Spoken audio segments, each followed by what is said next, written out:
Hello, everyone, and welcome to No Buts About It. We have Stan the Jet fan joining us all the way from Connecticut. We're going to talk about the Jets, T. Higgins, and Bill Belichick up next.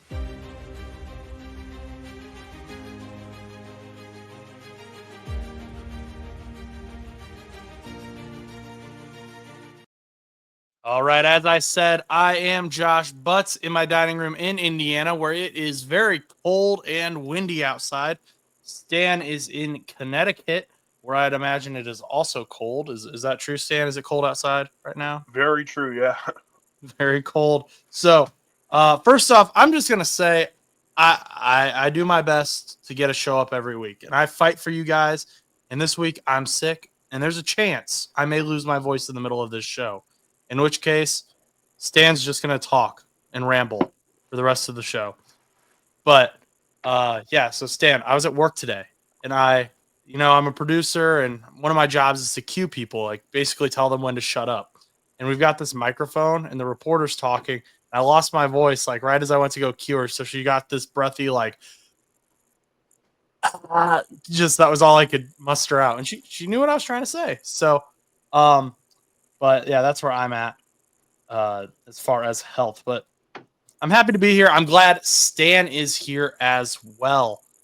First of all, before we get started, Stan, we're gonna get to your boys in green real quick. But first, uh, Broncos left tackle Garrett Bowles has been extended 4 years, $82 million with $4 million in possible bonuses and 42 million guaranteed. So he was going to be a top tackle prospect this free agency, no longer. Also, 49ers linebacker Dre Greenlaw will play tonight. He tore his Achilles in the Super Bowl. Now he's making his season debut against the Rams on Thursday Night Football. So, Stan, you got any thoughts on either one of those things before we get to the New York Jets? I mean, obviously, Greenlaw coming back is going to be a major help for the 49ers, who are battered in basically every position group except quarterback, which is a different feeling for them. But, when you're looking at the Garrett Bowles situation, to me, that's a lot more of a difference maker for that team because you're looking at a young quarterback, and what's the one thing most young quarterbacks don't get? Good protection. So now you have Bo Nix. You're liking what he's been showing throughout this season. A lot of glimpses of talent there. And there are a few games where he looked like a starting level quarterback. So being able to have a tackle, one of the hardest positions to get on the O line on offense in general, that you have now for 4 more years, that's a big plus for them. Yeah, and he's locked down for Bo Nix's entire rookie year pretty much now. So Bo Nix is going to be protected on that blind side. Great move by the Denver Broncos, I think. But let's get, the Broncos rebuild went a little bit smoother than I think most people anticipated. The New York Jets, on the other hand, have been rebuilding for the last decade or so, and that's going to continue. So, are we thinking Aaron Rodgers isn't going to be back next season? Is that right? It's so hard to tell because he goes on 5 shows a day and says most days 5 different things. It looks like he wants to be with the Jets, and I think for him, it's. I don't think there's a lot of other teams that would really give him a chance. In most metrics and the way most quarterbacks shake out, he's very mid. I think that's the best way to describe his play this season. It's not terrible, right? He's not the main reason the Jets are losing, but it's not good enough to make a difference in most games. And you look at any top quarterback in the league, and you look at those end of the game drives where the quarterback has 90 seconds to make a difference and like 2 timeouts. Aaron Rodgers has been just probably one of the roughest with those throughout this season. I mean, he's had so many games where he's had the ball with those 90 seconds, 2 minutes, 3 minutes left of the game, and just hasn't been able to do it. So I just don't think he's the guy moving forward. The other thing with the Jets that makes it so much more confusing is that we don't have a GM right now, right? We have an interim GM. We don't know who the next GM is going to be. And we've talked and texted you and me about who I want the GM to be, who I want the head coach to be, what I look at there, and depending on what that what ends up happening there, you're looking at a very different situation. What I hope happens is that Aaron Rodgers is viewed as a sort of like bridge quarterback is the best way to put it. Um, the other confusing thing is though you have Jordan Travis as this like long shot to be a starter. Who knows if it turns out it probably will not, but you have him there. You also have Tyrod Taylor, who is a pretty good bridge quarterback. So if the team can move on from Rodgers, I do think the best bet would be to stay with Tyrod Taylor as the bridge and bring in another, a rookie in this upcoming draft. But it's just so hard. It's really hard to tell until we have a GM. Okay. Yeah, we're gonna talk about some of those rookies here in a minute, but like you mentioned, you don't think Aaron Rodgers is the reason the Jets are losing, and Aaron Rodgers, though, everything has pretty much been put on him. This whole team has been designated for Aaron Rodgers. You bring in Devontae Adams, bring in Alan Lazard, you bring in Nathaniel Hackett. Everything has been built around what Aaron Rodgers wants, and this team is still losing football games. These guys are supposed to be Super Bowl contenders, and now they're going to finish last in their division, most likely. So, were our expectations too high for Aaron, or why do you say that it's not his fault? Well, sorry, I should have been a little more clear. I don't think he's the biggest problem. So I think there are bigger issues with the team, mainly in terms of leadership, coaching, management, all that. I just don't think he's the main issue. A lot of the issues, like the things you brought up about bringing in Devontae Adams and like half of the retired Packers or about to retire Packers to come to the Jets, what does that show me? It shows me that their GM couldn't stick up and say, hey, I don't think bringing in 17 guys who are about to retire is the best decision. So like those problems to me, they really go down to management and leadership, not really Aaron Rodgers. With his play, that's where I will criticize him more. And throughout the season, he's been looking worse and worse. The main thing to me is just we've seen a lot of missed opportunities, specifically to Garrett Wilson. I mean, last week we saw two big ones that I can think of, to Garrett Wilson and then one to Adams. That would have been game changing plays, right? And you think about the injury from last season. If you look at that, look at the all 22 of that, you see a wide open Garrett Wilson on that play that led to his injury. So I think it is becoming a lot more and more obvious as the weeks go by that he's unable to read the field in the way he used to be able to. For me, that was the big plus of bringing him in. You're bringing in one of the smartest quarterbacks of all time. And there's still no question about that. He's one of the best ever, probably top three, I'd say. But regardless of that, for the Jets, he is not even close to anywhere on that. He's not even close to the average starting NFL quarterback, in my opinion. Right? He's at that mid level where he's just below being good enough to be a solid starter, but not bad enough to just fully throw to the side. So, I mean, you said that Aaron Rodgers wants to stay with the Jets, but do you think the Jets want to stay with Aaron Rodgers? That's just, I mean, that's the hardest part of this equation because I don't think Aaron Rodgers is going to get that much of a say in who the next head coach is, who the next GM is. In fact, I think, and to a certain extent, I hope he gets zero say in that. That being said, it's if you do bring in Mike Vrabel like that, that's the option. I like bring him in. He said he would want to coach the Jets, depending on who the GM is, and then let Vrabel pick his own GM. That to me is the best way to move forward. However, like I don't even know how Vrabel would view Aaron Rodgers because it's just such a tough, like there's no really good answer here. I think what's going to happen is the GM is going to be pressured to move on from Rodgers, and probably move on from a lot of the big pieces of this current era of Jets, the Rodgers era. But like how would that happen, or what is the value of trading away Rodgers? I don't think any team would really take him. So there's a lot of questions there. Interesting. It's kind of crazy that we're talking about Aaron Rodgers as someone that teams just don't want. We got to get rid of him. He's become this problem. And like you said, he's a Hall of Fame quarterback. I don't know about top three all time. That might be a little much. We can talk about that later. But he's definitely what has a very good legacy in the NFL as a player. Um, but you and I have both kind of been let down by our teams this season. Both of our teams were supposed to be these Super Bowl contender powerhouses in the AFC, going to take down the Chiefs. And your team has been eliminated, I believe, from the playoffs, correct? And my team is very close. I think we have a 3% chance to make it. So we've both been looking at our draft prospects, I think, a little bit, and not super in depth yet. I've got some names written down that I've been looking at, not quarterbacks though, because Bengals have that figured out. But Stan, you guys need a quarterback, very likely, as we just discussed, and you've got a very early idea of who you want the New York Jets to go after. So why don't you talk to me about that a little bit? Well, right now it looks like the Jets are going to have somewhere between the third and the seventh pick in the draft.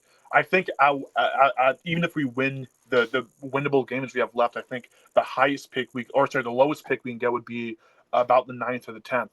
So you're looking in the range where you're going to get probably not the top two quarterbacks, but you have a chance of getting maybe whoever the number two is, probably number four. That's your range of quarterbacks. And in that, there's a few names that come up. The big one that I've heard recently has been Drew. I always forget how to pronounce his name. Aller, is it right? Aller, I believe, Yeah, out of Aller. Penn State. You're talking about the Penn State quarterback. Yeah, the Penn State quarterback, and he's someone as a fan of the Big Ten who's watched a lot of Big Ten and a lot of his games throughout the season. I am just not bought on him yet. The main reason is because I think he needs a very, very strong coaching staff. Let's say the Broncos didn't like Nix, I think that would be the best spot possible for him. I think that's a good spot for him to grow and develop as a player. The Jets right now, especially because we don't know who the next head coach is, you don't know if you could really take that level of a prospect, right? He can be maybe a top 10 quarterback in the league one day. Any quarterback who's getting drafted in the first 3 rounds has that potential. And as Brock Purdy showed, even a seventh rounder can have that potential. But I don't think the Jets are the team who should take that swing right now. I think you want to go with someone who's a bit more developed, even if their ceiling might be a little bit lower. I think Dylan Gabriel is a guy who comes up as that sort of prospect to me. I think he struggles a lot at extending plays. And I don't know if he'll be the best fit for the Jets on day one, but I think he's in this draft class probably the most realistic pick. Another thing with Gabriel is he's not going to be a top first round pick, so you do have the ability to trade back and pick him up later and get some other maybe a second round, pick up a second round or a third round, depending on how he looks. Obviously, a lot of this could change based on his combine results and things like that. But regardless of that, I don't think he's going to be a top 10. So it gives the Jets the ability to trade back, get some more picks, and get a quarterback who should be at least a standard, decent quarterback. Yeah, but you got to remember last year, Bo Nix, the other Oregon quarterback, he was supposed to go in the second round. All of a sudden, Falcons draft Michael Penix Jr. Teams freak out, and Bo Nix is getting drafted in the early first round, along with J.J. McCarthy and everyone else. No, But that's no, you go. I was going to say that's a very good point. The Jets do have a decent amount of draft capital. Obviously, we lost a lot in getting our roster ready for this season. But I think the Jets do have enough fluidity, especially because you don't have a defined quarterback. Where if, let's say, you see that quarterback rush happening, there's a surprise pick going early. I think the Jets are a team that should be able to, throw away a first if you need to, even for a following year or something like that, and just get your guy. I don't think the Jets really are in a position where they can sit back and stick with Tyrod Taylor for a year and then see what happens. I don't think that's a possibility. Yeah, I really don't like this quarterback class, to be honest. I'm really glad the Bengals have Joe Burrow because of this quarterback class. I mean, there are guys in there that can be good. And I haven't looked at like Cam Ward's stuff yet, but I've watched a lot of Quinn Ewers this year, and I think he can be good, but he's very reliant on yards after catch. He's reliant on his talented receivers. He isn't great at the deep throws from what I've seen. Carson Beck just doesn't do anything for me at all. I don't think he's going to be good. Hopefully he proves me wrong. I'm always rooting for these guys. Like that's just I am, but at the same time, it's like you got to be objective to an extent. Um, Someone who's been praised very highly in this class, and again, I don't think the ceilings or the floor or the ceiling are that high in this class. But me and you have talked about him a little bit. Shooter Sanders, and he has shown athletic ability. He's been fun to watch. He's been at Colorado, obviously. His dad's the coach. Um, is that someone who you would be interested in coming to the New York Jets? Yeah, I mean, I don't know if he's the best option for the Jets, but I think the Jets are the best option for him. We've talked about his dad a lot, especially. I think last night we were texting about his dad mainly, and about that being one of the bigger conversations surrounding him. Well, I see him as a developed passer who shows a lot of potential there. But even today, I think his skills are probably top. I mean, they're definitely top two. I think it's between him and Cam Ward for the best passer of this class. So he has those skills. He also, as you mentioned, is very physical, very mobile, and he's also very smart and attuned to knowing when to move, which can be a big issue. Like look at Zach Wilson, all the terrible hits he took early on in his career because he was able to move, but he wasn't able to do it at the right time. So I think Sanders comes in as a guy who's a bit more developed in those skills, is a bit more developed as a passer. The main issues are, the media, his dad, and all of that. However, I think because of that, he's going to be better attuned for the Jets, a team that's going to have, no matter who gets drafted, there's going to be a lot of pressure on them. It always is with New York City media, right? So for a team that has that built-in pressure from the media, a guy like Sanders who's dealt with that from high school, probably even earlier before that, right? He's a guy who I think will perform well with the Jets. So let me toss you a scenario here, and I've tossed it to you over text, but I want you to be able to kind of voice it as well. Shooter Sanders goes to the New York Jets. Now, Shooter's going to have a ton of his own media with him to a higher extent because he's Deion's son. Everything from Colorado that's happened, which isn't necessarily bad, but all of that comes over and meets with the New York media. And then there's even rumors that Deion wants to be the head coach of whatever team Shooter goes to. And of course, Deion's also said there are teams that he's going to say, don't draft my son. And who knows if the New York Jets are one of those franchises? We don't know that. But those two things meet. Do you think that that is going to be a problem that the Jets can't handle? It definitely could. There's a lot there, so let's take a step back from there. First of all, I just want to clarify with the media point. What I mean about Sanders is look at all the backlash they took last season versus this season, and going into this season, I was as big of a Colorado hater as anyone. I wanted them to not do well. I hated how big and pompous they were going into the season, and I kind of liked seeing them fail and stutter throughout last season. But looking at this year, the fact that they performed at the level they have after all of those issues throughout the offseason and from the media while this season, it shows to me that Sanders can tune out the media. And that, to me, is the skill I'm going to go after. The other thing is with all of the issues with his dad, I don't see Shador being a big part of all those, right? He tends to take a back seat, and the issue is his dad has a loud mouth. And just to a certain extent, his dads aren't that, right? But his dad is a loudmouth guy, and a loudmouth guy with a son who is, the number one or number two quarterback prospect. It's not a winning combo a lot of times, right? That being said, I would not mind if he was considered as a head coach candidate. I don't think the Jets would. I don't think they will today. But let's say maybe 5 years down the line, could he be a good addition to the coaching staff? Maybe, right? I'm not against that. But as long as he's not seen as kind of how Aaron Rodgers was coming in to be the savior, I don't want Deion Sanders to be the savior of the Jets. If there are glimpses of that, I would say throw this whole thing away. We don't need that to happen. But if it's something where Deion's going to continue coaching Colorado for a few years, and then maybe in 5 years, 10 years, he might try to make a move. That I'm not against, especially because you'll have more time seeing him being a head coach. Maybe he could be a coordinator or something of that ilk. Okay. Well, there might be a curse on the New York Jets. I don't know. Aaron Rodgers alluded to a possible curse. It's very possible. We'll see what happens with the draft, with Aaron Rodgers and all that. Let's pivot real quick to the other big college news story that has a connection to the NFL, and that is Bill Belichick is coaching the University of North Carolina Tar Heels football team. It's a 5-year deal, $10 million annually, which puts him up with coaches like Ryan Day, Brian Kelly, Kirby Smart, like big name coaches in college football. And this is a debate. This has become a thing. I've been watching Twitter. I've been watching other Discord forums and stuff like that. And there are people that think this is an awful idea, and there are people that think this is a great idea. So, Stan, I want to know where you stand. You know Bill Belichick very well, being a Jets fan, right? I'm his best friend. Yeah. Yeah. You've seen him for years and have loved all of your interactions, I'm sure. But FaceTime him every night. Yep, that's right. Billy B and Stan, they go way back. But what are your initial thoughts to this signing by the University of North Carolina? First of all, I don't think it could possibly be a mistake, right?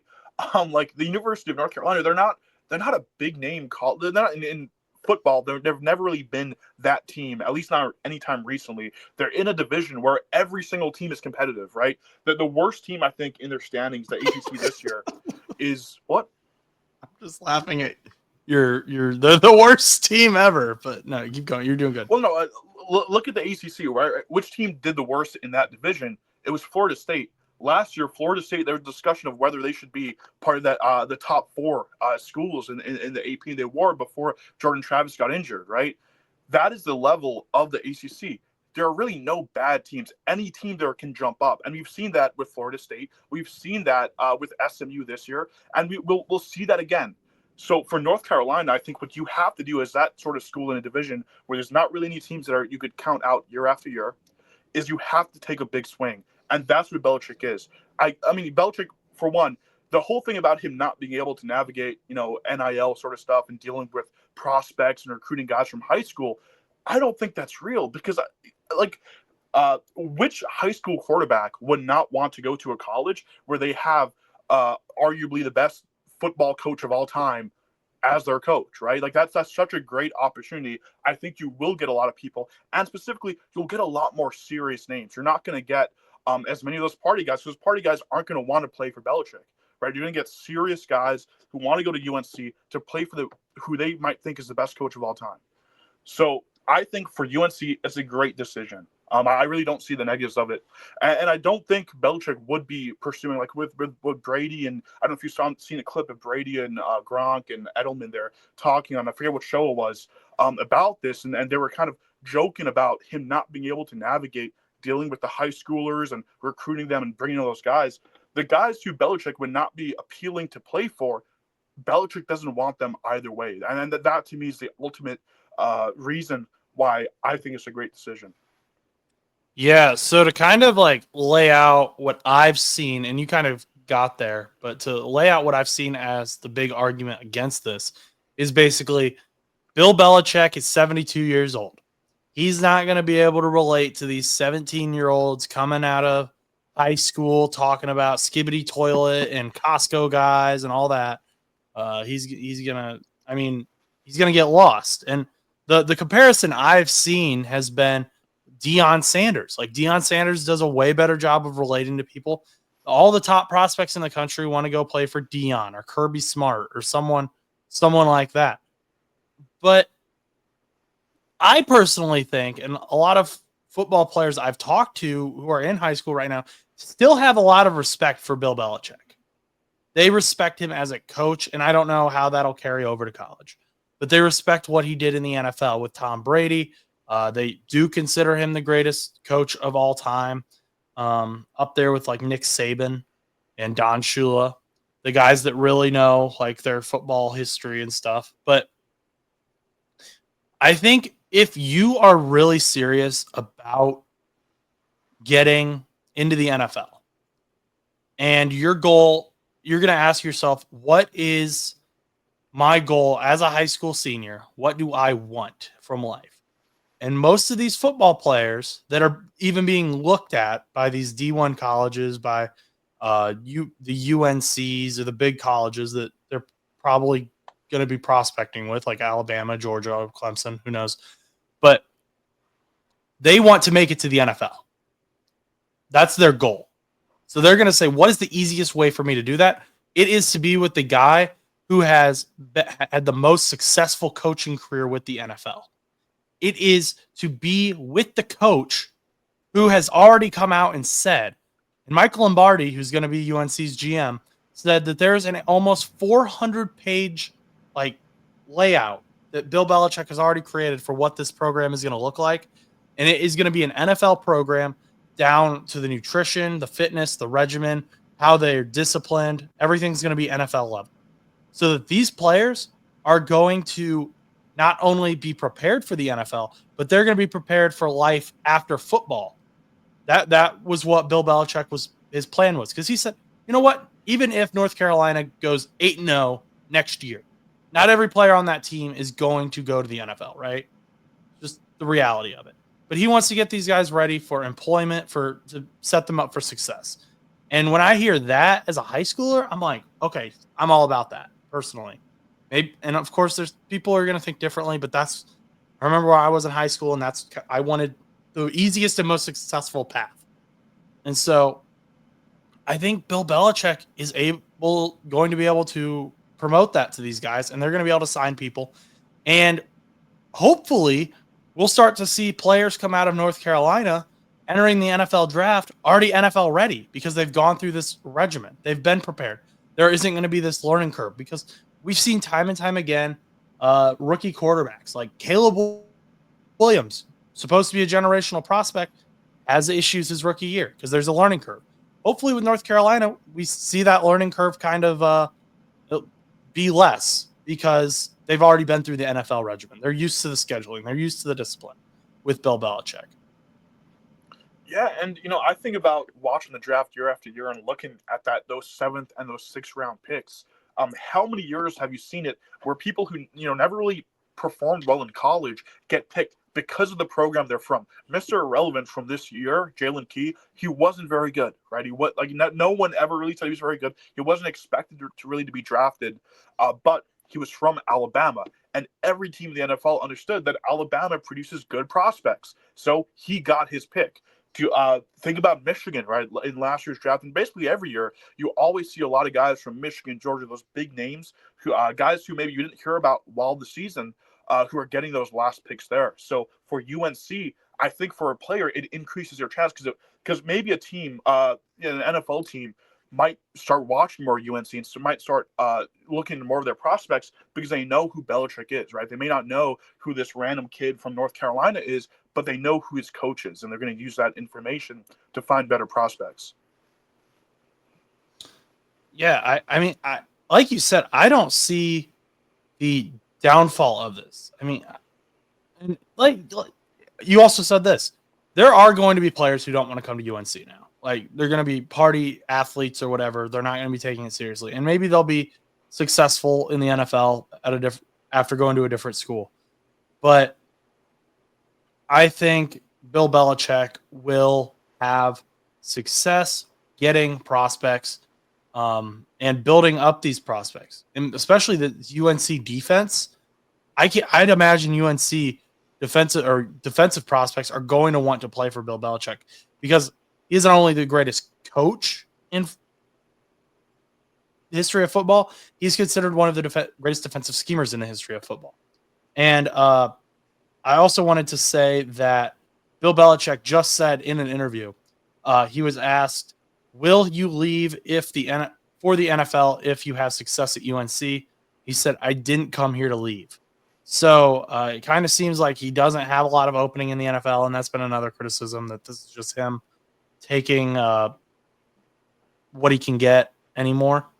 But I think Bill Belichick could eventually get another coaching job in the NFL if he really wanted it. I really like this move, and I was trying to find one of Duke's O-line, or not Duke, UNC's O-lineman was in the transfer portal, and he came out. He said, "I'm going to go play for Bill Belichick." So it's already having that reaction. I don't know if he's good because I didn't watch a lot of UNC, but there are players now coming back, at least, to play for Bill Belichick. So we can move on. Those are my thoughts. Did you have any other thoughts on Bill Belichick, Stan? No, I'm just super excited for that. I got really into college football this year specifically, so I'm excited that my second year of being a college football fan is going to have some Belichick in it. I'm interested, and Chas is on a plane somewhere to Philadelphia. That's why he's not here today. But I'm interested to know what his thoughts are now that Bill Belichick is in the ACC. And I see here Pitt and UNC had the same record this year, so we'll see what he has to say probably next week. But let's move on. And I feel like I am beating a dead horse with this because we've talked about it before. We've been talking about it for a year, but every time it happens, I bite into it. I believe. And that's T. Higgins, the extension with the Bengals. Joe Burrow, after the Cowboys game, comes out. I don't know what inspired this because T. Higgins didn't have a huge game at all or anything, but he comes out and he says, I'm going to do whatever I can to make sure that T. Higgins gets extended. And Jamar Chase says the same thing, or says that, like, hey, yeah, T. Higgins needs to get extended with me.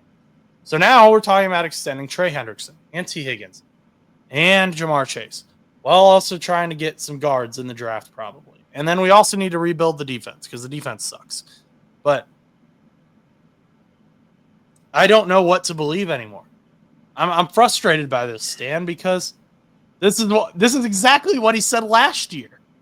We have a video on the YouTube channel talking about this last year, where Joe Burrow came out at a press conference and said, I'm going to do whatever I can to make sure T. Higgins gets extended and that we can keep Jamar Chase too.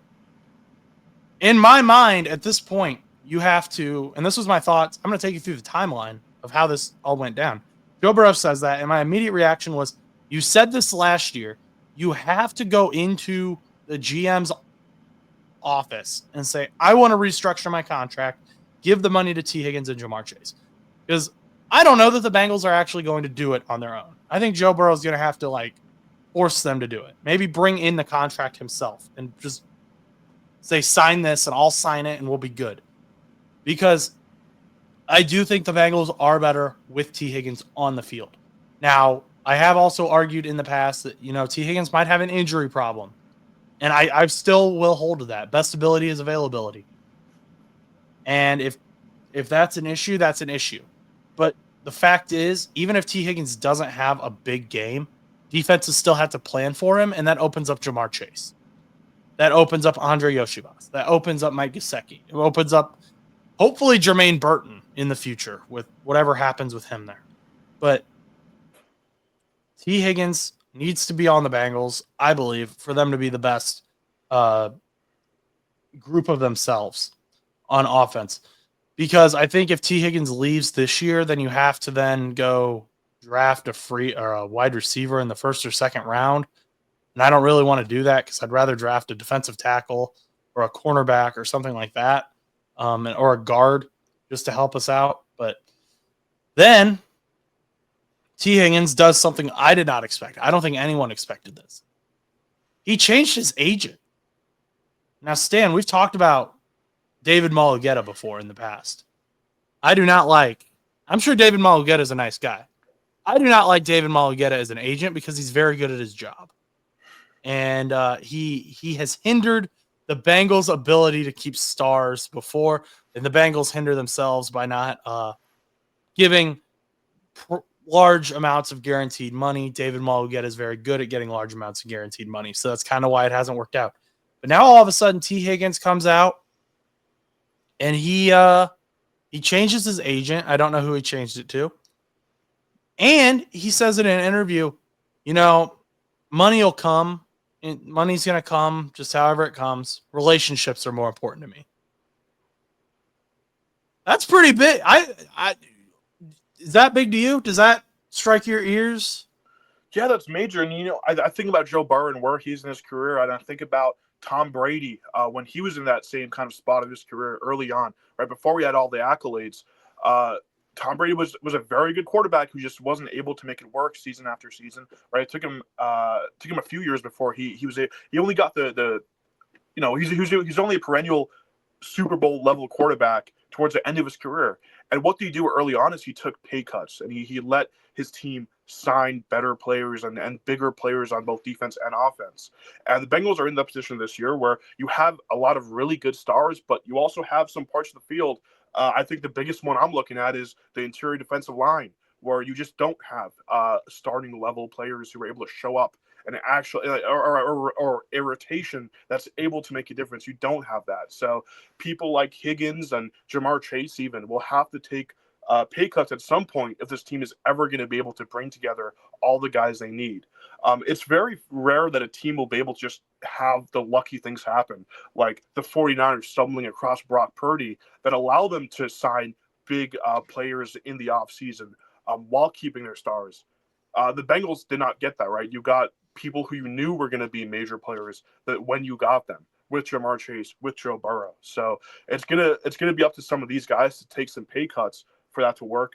The Bengals are obviously very lucky to have T. Higgins as one of those guys, and I hope Joe Burrow can take a similar approach and take maybe some contract extensions or pay cuts in some of those later years to allow them to sign guys like Chase and Higgins.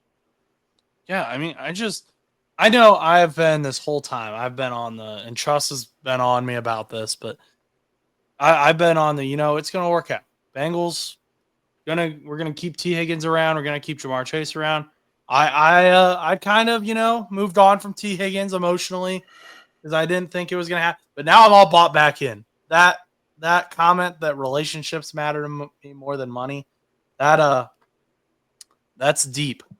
And Joe Burrow, he's already got a Batmobile, so he has everything he needs, right? So maybe he takes a pay cut, maybe he doesn't, but I thought that was a very interesting comment that we heard from T Higgins.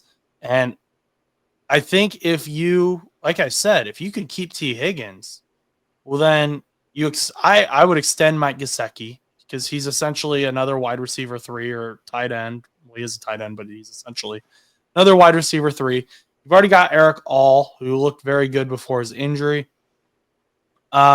I would move Ted Karras from center over to guard and then put Matt Lee in as center.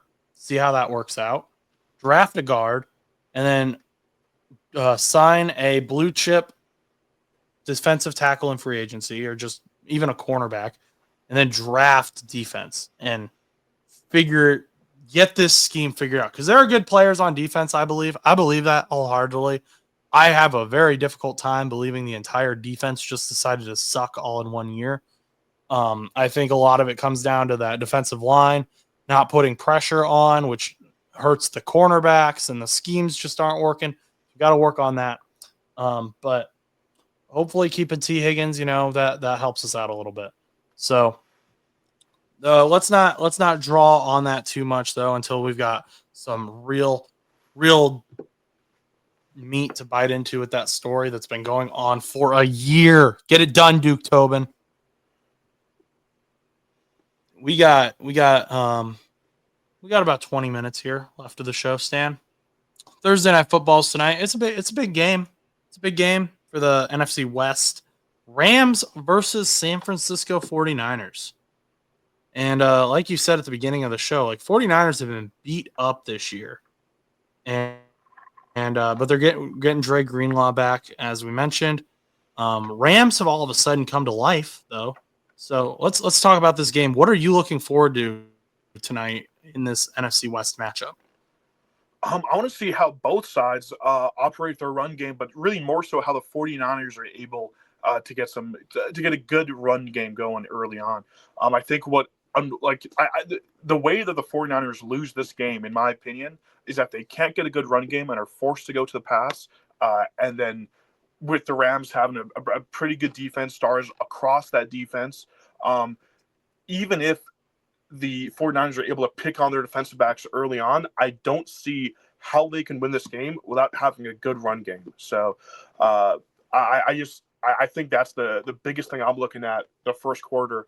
Can you get 40 yards out of your running backs that early on in the game, or is it going to be a game where the Rams can sort of sit back and play a lot of QB spy, a lot of flat routes and kind of cut out what the 49ers can do.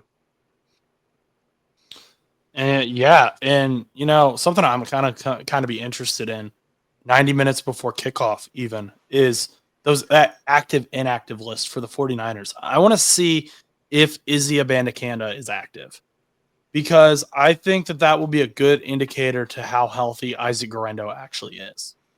Isaac Guerrero had his starting debut last week, gets hurt. Patrick Taylor Jr. was active, but Izzy Abanikanda wasn't active. So I'm interested to see if they roster 3 running backs for this game, and maybe they kind of give Isaac Guerrero a step back, which Isaac Guerrero looked great when he played. And, Kyle Shanahan's scheme is very beneficial to running backs. We've seen it this year especially. I mean, Christian McCaffrey is obviously another animal. But then Jordan Mason looked good in the system. Isaac Guerrero looks good in the system. It just is great for running backs to be matched with Kyle Shanahan. But that's something I'm intrigued by. And then on the Rams side of the ball, I'm interested to see how they are able to stop Puka Nacua, because that has really been the dagger in most defenses that the Rams have played this year. The Matthew Stafford Puka Nacua deep connection has been great. It's been on fire ever since Puka came back. And again, that opens up Cooper Kupp, and it even helps in the run game because, when the safety's got to start playing back, then that means Kyron Williams has more space to work with. And Kyron Williams is a super talented running back. He's super fun. And I've got him on my fantasy team in the playoffs. So I'm kind of hoping he's getting some big runs here tonight for the LA Rams. And Dre Greenlaw coming back will help the 49ers kind of stop that run and just add an emotional. I mean, he's just such a leader in the locker room. He'll just add an emotional boost. I'm sure this is going to be a fun matchup, I think. And there's going to be a lot to look at here. We have two great teams, two great offenses, and the Rams have shown that they are willing to work through adversity and fight to win football games. They did it against the Buffalo Bills just last week. They're coming off that huge win. I'd imagine that energy is. Did you watch that game? No, I did not, but I saw the replays. I was going to say, you should go back. If you haven't watched it yet, go back and watch the replays for that game, because I felt bad for Josh Allen in that moment, because that was the Joe Burrow experience right there. Was Josh Allen had three rushing touchdowns, 3 passing touchdowns, and still loses a football game. That is the Joe Burrow experience in a nutshell. And Josh Allen got to experience it because that Rams offense could not be stopped by the Bills defense. Do you have any other thoughts on that game or just anything in general? I mean, no, it is going to be interesting to see that inactive and active list, especially because both teams have 3 or 4 starters who are listed as questionable. So it's going to be very interesting to see who makes that final cut. And I think that's going to make a lot of the changes for how this game looks like. I think you play a very different game if you're losing part of your O-line, right? But when I look at this game, for me, again, that big thing is going to be the run game. I really want to see the 49ers start off strong, because I think if they don't, it's going to be a pretty boring game where the Rams should have the upper hand throughout. Do you think this will become a run-heavy game if the 49ers aren't able to get that run game going? Or do you think that the Rams will just try to make a statement and just, beat the crap out of the 49ers? I think the Rams will still have a lot of pass plays just because that's such a big part of their identity. I would expect maybe more play action, more options for Stafford to kind of decipher at the line. But I don't think it would be a game where they're, let's say, run plays on like 60% of plays. I don't think it's going to get even close to that. But we'll see. It's going to be a lot. I mean, if the Rams can get a 14-0 lead or something like that, then yes. But other than that, I don't think that would happen. Okay. Well, Stan, do you have any other thoughts about the football world, life in general? Anything you want to share with the audience before we leave here?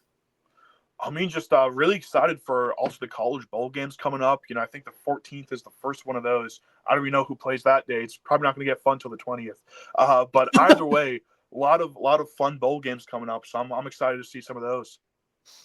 Yeah, I've like I said, I've already started writing down which college prospects I want to look at, get some videos started. I know Chuss is working on a video as well that I think a lot of Pittsburgh fans are going to enjoy. We've got a lot coming up here, so make sure to subscribe so you don't miss anything. And I am going to go ahead and get into my little spiel here. So if Stan has nothing else to say, I'll go ahead and do that. Thank you for listening to today's show. If you enjoyed, please remember to like, comment, and subscribe. We can be found anywhere you listen to podcasts and on YouTube at No Butts Show. Our social medias pages are NoButts_show on Instagram And my Twitter is Josh_Butts_2001. If you would like to reach us, you can email us at bullmoosepodcast2. That's the number 2 at gmail.com. Finally, our spread shop is in the description, so check out the merch. If you enjoyed today's show, once again, please remember to like, comment, and subscribe. And until next time, go do something nice for someone.